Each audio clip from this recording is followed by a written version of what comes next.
جب رشتے سچے ہوں تو زیادہ سنبھالنے نہیں پڑتے، اور جن رشتوں کو سنبھالنا پڑے وہ سچے نہیں ہوتے۔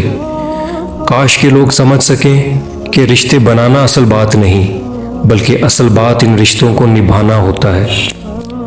وقت، دولت اور رشتے یہ وہ چیزیں ہیں جو ہمیں مفت میں ملتی ہیں، مگر ان کی قیمت کا تب پتہ چلتا ہے جب یہ کہیں کھو جاتی ہیں۔ چھوٹی چھوٹی باتیں دل میں رکھنے سے بڑے بڑے رشتے کمزور ہو جاتے ہیں۔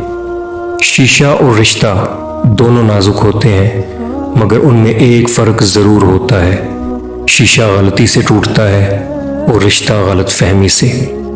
اگر کسی شخص سے تعلق کاٹ چکے ہو تو اس کے متعلق اپنی زبان بھی کاٹ دو۔ جو جتنی توجہ کا مالک ہو اس کو اتنی اہمیت دو۔ کم ظرف لوگوں کا حد سے زیادہ خیال رکھو گے تو اپنی اہمیت کھو بیٹھو گے۔ اچھی کتابیں اور سچے دل اکثر لوگوں کی سمجھ میں نہیں آتے۔ لوگوں سے ڈرنا چھوڑ دو، کیونکہ رزق اور عزت کسی کے ہاتھ میں نہیں، اللہ جسے چاہتا ہے بے حساب دیتا ہے۔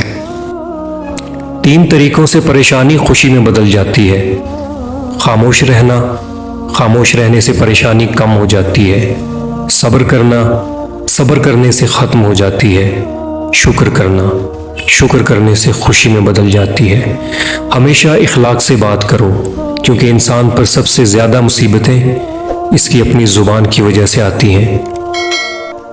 3 لوگ جب آپ کے سامنے بات کر رہے ہوں تو انہیں مت روکو، والدین، بچہ اور غمزدہ انسان، کیونکہ ان کا دل بول رہا ہوتا ہے۔ غلط بات پر غصہ آ جانا شرافت کی نشانی ہے، لیکن اس غصے کو پی جانا مومن کی نشانی ہے۔ سب سے بہتر ذخیرہ 2 چیزیں ہیں، وہ علم جس پر عمل کیا جائے اور وہ نیکی جس کا احسان نہ رکھا جائے۔ اپنی سوچ کو پانی کے قطروں سے بھی زیادہ شفاف رکھو، کیونکہ جس طرح قطروں سے دریا بنتا ہے اسی طرح سوچوں سے ایمان بنتا ہے۔ اگر تم سے کوئی بھلائی کی امید رکھے تو اسے مایوس مت کرو، کیونکہ لوگوں کی ضرورت کا تم سے وابستہ ہونا تم پر اللہ تعالیٰ کا خاص کرم ہے۔ بھائیوں کے حقوق ضائع کرنے سے اللہ تعالیٰ اپنی رحمت کے دروازے بند کر دیتا ہے، اور برائی کرنے والے کے ساتھ بھلائی کرنا ایمان کے کامل ہونے کی علامت ہے۔ زندگی جینے کے 2 ہی راستے ہیں، بھول جاؤ انہیں جن کو معاف نہیں کر سکتے، اور معاف کر دو انہیں جن کو بھول نہیں سکتے۔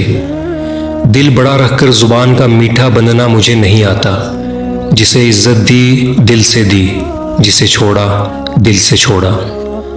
غرور کس بات کا صاحب، آج مٹی کے اوپر کل مٹی کے نیچے۔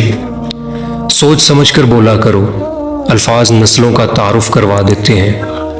اچھے انسان میں بھی ایک برائی ہوتی ہے، وہ سب کو اچھا سمجھ لیتا ہے۔ جب انسان اپنی غلطیوں کا وکیل اور دوسروں کی غلطیوں کا جج بن جائے تو پھر فیصلے نہیں ہوتے، فاصلے ہوتے ہیں۔